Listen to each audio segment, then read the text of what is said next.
बहुत बहुत स्वागत है दोस्तों आपके अपने YouTube चैनल उद्देश्य जीके पर। आज की क्लास बहुत ही महत्वपूर्ण होने वाली है दोस्तों। जो भी विद्यार्थी सीएटी 12वीं लेवल की तैयारी कर रहे हैं दोस्तों, उनको शेयर कर दो जल्दी से। क्लास बहुत ही महत्वपूर्ण होने वाली है। एग्ज़ाम बहुत नज़दीक आ चुका है दोस्तों, अपने जल्दी से शेयर कर दो दोस्तों क्लास को। और आज की क्लास में 30 मोस्ट इंपॉर्टेंट प्रश्न लेके आए हम आपके लिए, तो जल्दी से शेयर कर दो क्लास को। तो आइए शुरू करते हैं। पहला प्रश्न, चिंकारा राजस्थान का राज्य पशु है, इसका वैज्ञानिक नाम बताइए। तो जल्दी से चिंकारा का वैज्ञानिक नाम बताना जल्दी से दोस्तों, जो कि राजस्थान राज्य का राज्य पशु है। जल्दी से बताइए। टेकोमेला उंडुलता, गजेला बेनेटी, क्रायोटिस नाइग्रिसेप्स और या प्रोसेपिस सिनेरिया। तो जल्दी से बताना आपको चिंकारा का वैज्ञानिक नाम। जल्दी से बताइए दोस्तों, क्या हो जाएगा। तो चिंकारा का वैज्ञानिक नाम गजेला बेनेटी हो जाएगा। तो दूसरा इसका सही आंसर हो जाएगा। टेकोमिला उंडुलता, जो कि रोहिड़ा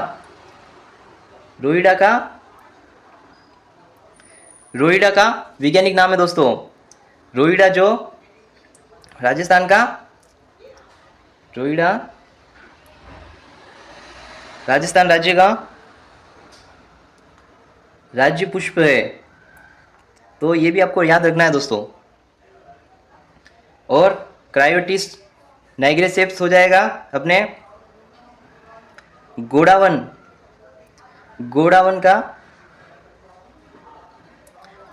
का वैज्ञानिक नाम है।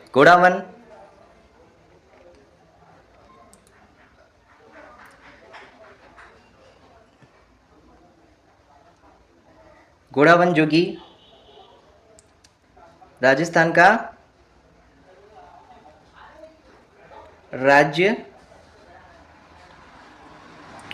पक्षी है। और प्रोसेपिस सिनेरिया, जो कि खेजड़ी राजस्थान का राज्य वृक्ष खेजड़ी का वैज्ञानिक नाम है। तो ये आपको याद रखना है दोस्तों। तो आइए अगला प्रश्न शुरू करते हैं अपना। चिंकारा को राज्य पशु का दर्जा कब मिला। तो ये जल्दी से आपको बताना है, चिंकारा को राज्य पशु का दर्जा कब मिला। 12 मई 1983, 22 मई 1981, 22 मई 1982, 12 मई या 1972। तो चिंकारा को राज्य पशु का दर्जा 22 मई 1981 को मिला। तो आइए अगला प्रश्न, निम्नलिखित में से किसका उपनाम छोटा हरिन है।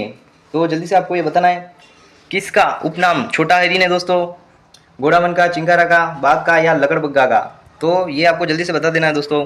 तो किसका हो जाएगा, चिंकारा का उपनाम है छोटा हरिन।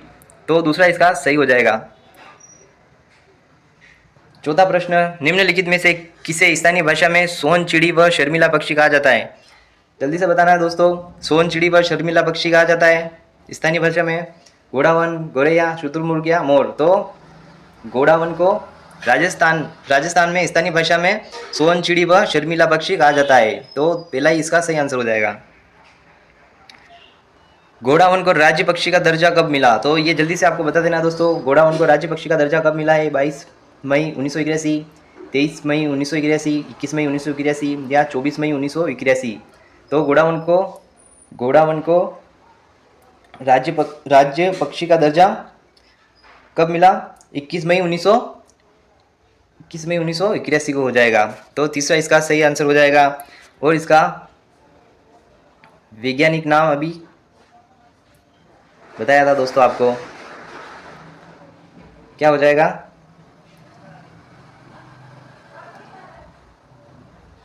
क्रायोटिस। याद रखना है दोस्तों आपको, क्रायोटिस नाइग्रिसेप्स। तो ये भी आपको याद रखना है दोस्तों। अगला प्रश्न,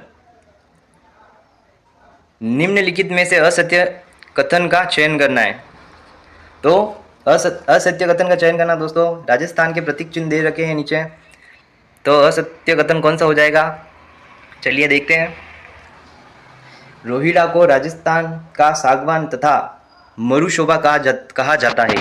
तो राजस्थान को रोहिड़ा को राजस्थान का सागवान तथा मरुशोभा कहा जाता है, तो ये सही है। खेजड़ी को राजस्थान राज्य का दर्जा 31 अक्टूबर 1983 में दिया गया, तो ये भी सही है। घोड़ावन तोते की तरह दिखाई देता है, तो ये दोस्तों बिल्कुल ही गलत है। घोड़ावन तोते की तरह नहीं दिखता है दोस्तों। घोड़ावन तो शुतुरमुर्ग की तरह दिखाई देता है। घोड़ावन शुतुरमुर्ग की तरह दिखाई देता है, तो असत्य हो जाएगा ये। कौन सा, तीसरा ही असत्य हो जाएगा दोस्तों। चौथा कौन सा होगा कथन, घोड़ावन को अंग्रेजी में ग्रेट इंडियन बस्टर्ड बर्ड कहा जाता है, तो ये भी सही है। तो असत्य कथन कौन सा हो जाएगा दोस्तों, अपने तीसरा हो जाएगा, तो तीसरा इसका सही आंसर होगा। अगला प्रश्न, निम्नलिखित में से किस वृक्ष को रेगिस्तान का गौरव व थार का कल्प वृक्ष कहा जाता है। तो ये जल्दी से आपको बताना है दोस्तों, किस वृक्ष को रेगिस्तान का गौरव व थार का कल्प वृक्ष कहा जाता है। तो बबूल को, खेजड़ी को, नीम को, बरगद को। तो खेजड़ी को रेगिस्तान का गौरव व थार का कल्प वृक्ष कहा जाता है, तो दूसरा इसका सही आंसर हो जाएगा। अगला प्रश्न, खेजड़ी वृक्ष की पूजा कब की जाती है। तो ये जल्दी से बताना दोस्तों आपको, खेजड़ी वृक्ष की पूजा कब की जाती है। अश्विन शुक्ल पक्ष दशमी को, अश्विन कृष्ण पक्ष पंचमी को, अश्विन कृष्ण पक्ष दशमी को, या कार्तिक शुक्ल पक्ष तीज को। तो ये जल्दी से आपको बताना है। तो खेजड़ी वृक्ष की पूजा अश्विन शुक्ल पक्ष दशमी को की जाती है। कब की जाती है दोस्तों, ये दशहरे पर। दशहरा कब मनाते हैं, अश्विन शुक्ल पक्ष दशमी को। अगला प्रश्न, केसरिया बालम इस गीत को सर्वप्रथम किसके द्वारा गाया गया। तो जल्दी से आपको बताना है दोस्तों, केसरिया बालम गीत को सर्वप्रथम किसके द्वारा गाया गया। तो अल्लाह जिलाई बाई, मांगी बाई, सीमा मिश्रा, या मामे खान। तो केसरिया बालम गीत को सर्वप्रथम मांगी बाई द्वारा गाया गया। और अगर पूछे तो अंतर्राष्ट्रीय स्तर पर ख्याति किसने दिलाई, तो अल्लाह जिलाई बाई ने। तो अपने को तो सिर्फ सर्वप्रथम किसके द्वारा गाया गया ये बताना, तो मांगी बाई हो जाएगा दोस्तों।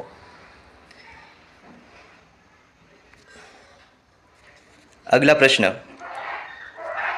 राजस्थान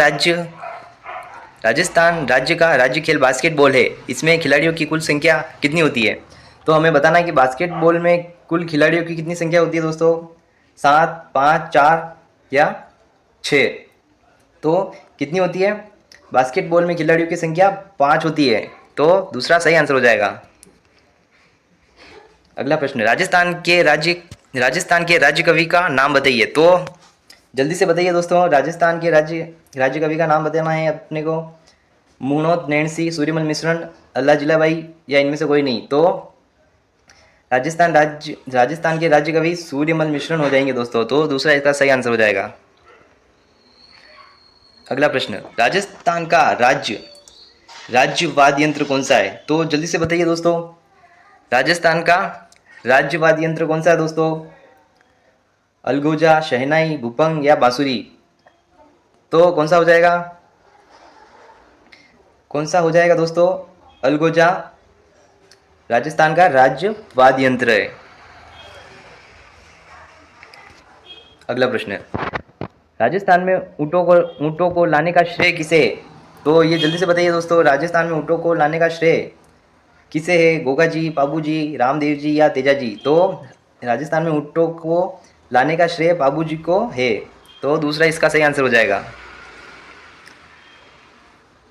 असत्य कथन का चयन करें। तो हमें बताना है, ये असत्य कथन बताना है दोस्तों। इसमें से उदयपुर को राजस्थान की स्वर्ण नगरी के उपनाम से जाना जाता है। तो पहला ही असत्य कथन है दोस्तों, ये पहला ही असत्य हो जाएगा, क्योंकि उदयपुर को नहीं, जैसलमेर जैसलमेर को जैसलमेर को राजस्थान की स्वर्ण नगरी के उपनाम से जाना जाता है। तो पहला ही इसका सही आंसर हो जाएगा दोस्तों। और आगे कथन और पढ़ते हैं। बांसवाड़ा को 100 द्वीपों का शहर के उपनाम से जाना जाता है। तो ये भी सही है दोस्तों। राजस्थान का प्रवेश द्वार भरतपुर है, ये भी सही है। जयपुर को पन्ना नगरी भी कहते हैं, हाँ, तो ये भी सही है। तो पहला ही इसका सही आंसर हो जाएगा दोस्तों। तो पहला ही असत्य कथन है। अगला प्रश्न, निम्नलिखित में से अर्धचंद्राकार बालू का स्तूप है। तो हमें बताना है कि अर्धचंद्राकार बालू का स्तूप है दोस्तों कौन सा, जल्दी बताइए दोस्तों कमेंट में, कौन सा हो जाएगा दोस्तों अर्धचंद्राकार बालू का स्तूप, अनुदैर्ध्य, अनुप्रस्थ, रेग या बरखान। तो बरखान, जो कि अर्धचंद्राकार बालू का स्तूप है। तो चौथा इसका सही आंसर हो जाएगा। अगला प्रश्न, हवा के समानांतर दिशा में बनने वाले बालू का स्तूप का नाम बताइए। तो हवा के समांतर दिशा में बनने वाले बालू का स्तूप का नाम बताना दोस्तों, अनुदैर्ध्य, बरखान, रेग या हमादा। तो कौन से बालू का स्तूप हवा के समानांतर बनते हैं दोस्तों? तो अनुदैर्ध्य बालू का स्तूप, जो कि हवा के समानांतर बनते हैं। तो पहला ही इसका सही आंसर हो जाएगा।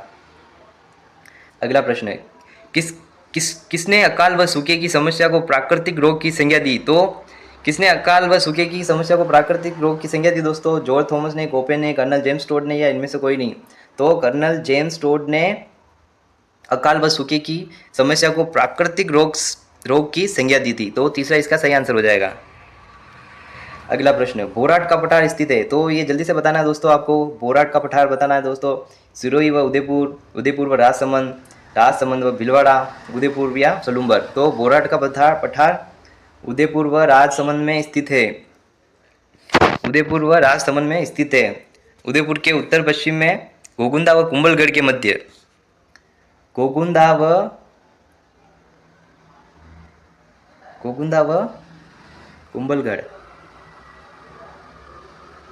कुंभलगढ़ के मध्य बोराट का पठार स्थित है दोस्तों। कुंभलगढ़ इन दोनों के मध्य हो जाएगा दोस्तों।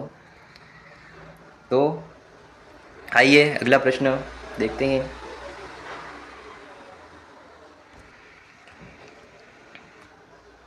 देसूरी की नाल कहाँ स्थित है? तो जल्दी से बताना दोस्तों, बहुत ही अच्छा प्रश्न है। देसूरी की नाल उदयपुर, पाली, राजसमंद या धौलपुर। तो देसूरी की नाल पाली में स्थित है दोस्तों।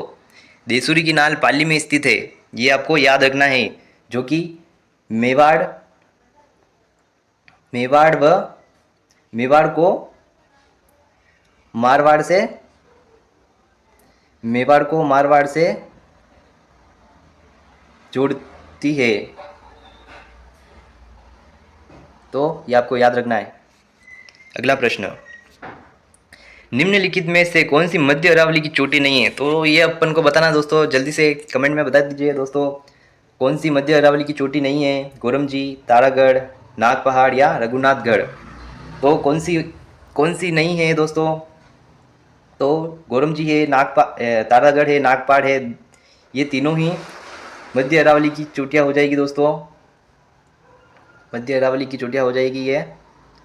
और रघुनाथगढ़, जो कि रघुनाथगढ़ उत्तरी अरावली की चोटी हो जाएगी दोस्तों, जो कि कहाँ स्थित है? झुंझुनू में, सॉरी झुंझुनू नहीं, सीकर में। तो हमें मध्य अरावली की कौन सी चोटी नहीं है बताना है, तो रघुनाथगढ़ सही आंसर हो जाएगा इसका। अगला प्रश्न दोस्तों, लोहारगढ़ चोटी जिसकी ऊंचाई 1051 मीटर है, यह कौन से ज़िले में है बताइए। तो लोहागढ़ चोटी किस ज़िले में है बताना है दोस्तों अपन को, सीकर, झुंझुनू, अलवर या अजमेर। तो जल्दी से बताइए दोस्तों, लोहागढ़ चोटी कहाँ है दोस्तों? ये अपने झुंझुनू में हो जाएगी। कहाँ हो जाएगी? झुंझुनू में, जो कि उत्तरी अरावली की चोटी है। तो ये भी आपको याद रखना होगा दोस्तों। अगला प्रश्न, पूर्वी मैदानी प्रदेश किसका किसका अवशेष है? तो ये अपन को बताना दोस्तों, पूर्वी मैदानी प्रदेश किसका अवशेष है? अंगारा लेन का, गोंडवाना लेन का, तैतीस सागर का, इनमें से कोई नहीं। तो पूर्वी मैदान तैतीस सागर का अवशेष है दोस्तों। तो तीसरा इसका सही आंसर हो जाएगा। अगला प्रश्न, निम्नलिखित में से कौन सा सबसे नवीनतम भौतिक प्रदेश है? तो सबसे नवीनतम भौतिक प्रदेश बताना दोस्तों, अरावली, मरुस्थलीय प्रदेश, पूर्वी मैदान या दक्षिण पूर्वी पठार। तो जल्दी से बताइए दोस्तों, कौन सा नवीनतम भौतिक प्रदेश हो जाएगा? तो पूर्वी मैदान सबसे नवीनतम भौतिक प्रदेश हो जाएगा दोस्तों। तो तीसरा इसका सही आंसर हो जाएगा। अगला प्रश्न, डांग की रानी किसे कहा जाता है? तो ये जल्दी से बताना दोस्तों, जल्दी से बताइए, डांग की रानी किसे कहा जाता है? करौली, धौलपुर, जोधपुर या उदयपुर। तो डांग की रानी करौली को कहा जाता है, और डांग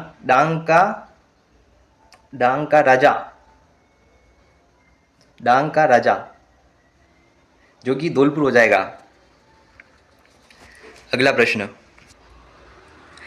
राजस्थान को कोपेन द्वारा कितने जलवायु प्रदेश में बांटा गया? तो जल्दी से आपको बताना है दोस्तों, राजस्थान को कोपेन द्वारा कितने जलवायु प्रदेशों में बांटा गया है? तो 5, 4, 6 या 3। तो कितने जलवायु प्रदेश हो जाएंगे दोस्तों कोपेन द्वारा? तो 4 जलवायु प्रदेश हो जाएंगे दोस्तों कोपेन द्वारा।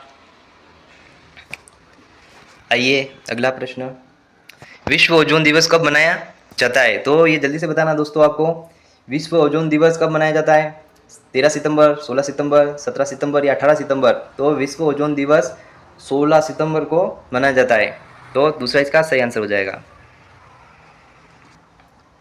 श्वेत क्रांति का संबंध बताइए। तो जल्दी से बताना दोस्तों आपको, श्वेत क्रांति का संबंध दूध उत्पादन, टमाटर उत्पादन, कपास उत्पादन या मछली उत्पादन। तो श्वेत क्रांति का संबंध दूध उत्पादन से हो जाएगा दोस्तों। तो पहला ही इसका सही आंसर हो जाएगा।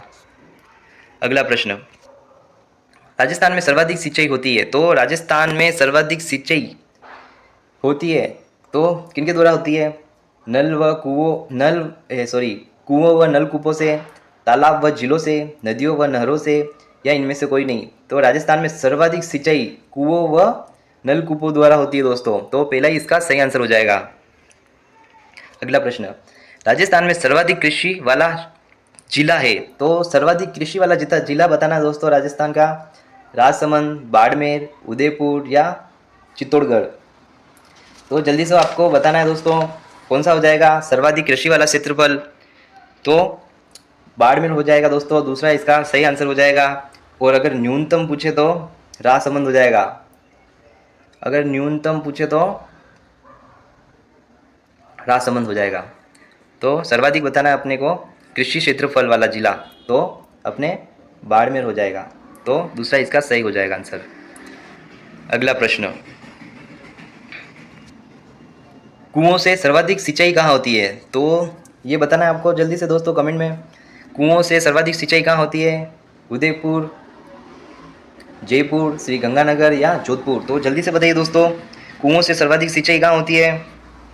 तो कुओं से सर्वाधिक सिंचाई जयपुर में होती है। अगर न्यूनतम पूछे तो ये श्री गंगानगर में हो जाएगी। अगर न्यूनतम पूछे तो श्री गंगानगर हो जाएगा दोस्तों। तो ये थे 30 मोस्ट इम्पोर्टेंट प्रश्न दोस्तों, जो कि CAT 12वीं लेवल के लिए बहुत ही महत्वपूर्ण प्रश्न होंगे दोस्तों। वीडियो को एंड तक देखने के लिए धन्यवाद दोस्तों। क्लास को शेयर कीजिए, उन विद्यार्थियों के पास ये क्लास जानी चाहिए जो कि CAT 12वीं लेवल की तैयारी कर रहे हैं दोस्तों। जल्दी से क्लास को सब्सक्राइब कीजिए ताकि ऐसी वीडियो आपके पास आ सके दोस्तों। तो बहुत बहुत धन्यवाद क्लास को एंड तक देखने के लिए। रोज़ आपके लिए क्लास लेके आता रहूँगा दोस्तों। जल्दी से सब्सक्राइबर बढ़वा दीजिए ताकि मैं रोज़ आपके लिए क्लास लेके आता रहूँ। तो बहुत बहुत धन्यवाद दोस्तों। जय हिंद।